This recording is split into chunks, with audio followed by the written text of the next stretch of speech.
Good morning, St. Francis, and good morning, people of God. It is Monday, the 26th day of June, 2023. It is Monday of the 12th week of the year, the 12th week in Ordinary Time.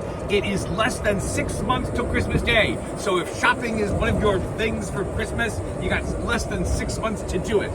This morning, I am here again with my buddy, Mr. Watson, with Mike Watson right here. How you doing, Mike? I'm doing well. Very good, very good. So today... How is it the 12th week? It's the 12th week. It's the 6th month. Let's because see. What? 12 weeks is 3 months. Yes, so indeed. The church is 3 months behind. But remember what intervened. Remember what intervened between where we left off at the 7th week and now, because 5 weeks. it was, and that included what great holidays or seasons? Lent and Easter. So again, it gets in the way of counting. So we're still on track. We're still on track. It all makes sense. But very good question to ask. Very good question to ask. Very good question to ask, my Mikeys. So we move in the scriptures in the first reading from 2 Corinthians, Paul's second letter to the Corinthians, to the book of Genesis today.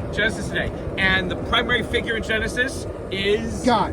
Yes, and after God, it is Moses. Before Moses. Adam. After Adam. It is Abram. Well, actually, Abram at present, because what we see in Genesis today is the beginning of the call of Abram to follow. Okay, we're slowing down because we have some people on bicycles, and we don't want to hurt them. Okay, and here we go. They don't know how fast we're going. I just want to make sure. I don't want them to hear us talking like this. It's like some people don't like the scriptures. Then how come I have to listen? Because you're my buddy, and so God calls Abram to leave everything that he knows, to leave his homeland, which was probably by the Persian Gulf someplace, and to travel all the way to Israel, the Holy Land. And again, God says, if you do this, descendants as numerous as the stars in the sky, or the fish in the sea, or the sands on the beach. Yes, seashore. That's where we are right now. So yes, again, this is very scriptural today. So Abram says yes. And again, how old is Abram when God asks him to move from where he is to Israel? 75. So again, so it's not a young buck. It's not a young buck.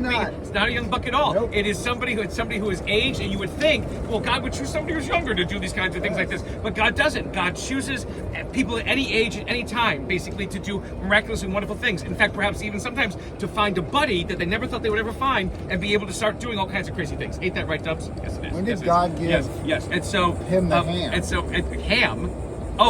Once he establishes himself in the promised land, he will change his name because Abram listened and Abram followed everything that God said he should. Did he actually give him a ham? Yes, he did. It was a boneless ham. But again, Jewish people don't like ham anymore, so I don't know what happens. Something happened with the mystical of that. So again, at any age, God can ask you to do something miraculous and wonderful. Remember that. Age is only a number, as they say. In the gospel, we have Matthew talking about not judging people, and again, talking about judgment in the sense of forgiveness and reconciliation.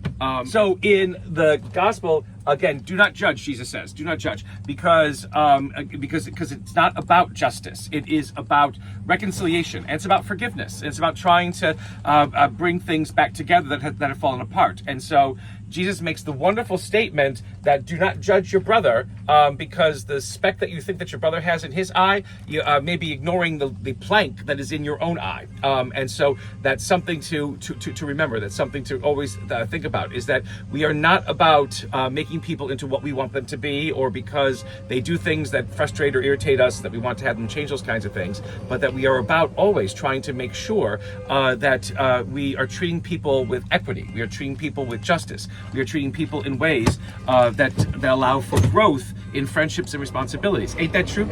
Mike? Yep. Yes, it is. Whatever you said. And that's why we're friends, because we're not about judging each other aimlessly and meaninglessly, but we're about trying to help each other become.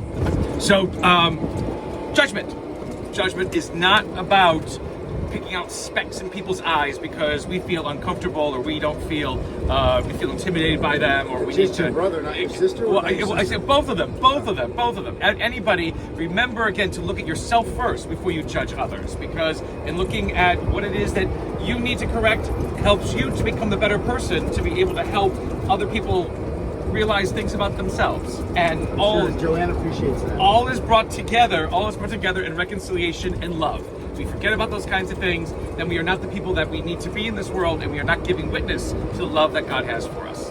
So a blessed day, St. Francis and people of God. May the Lord give you his peace. Say goodbye to the nice people. Dubs. Goodbye. Goodbye. Goodbye, nice people. Good All right. night.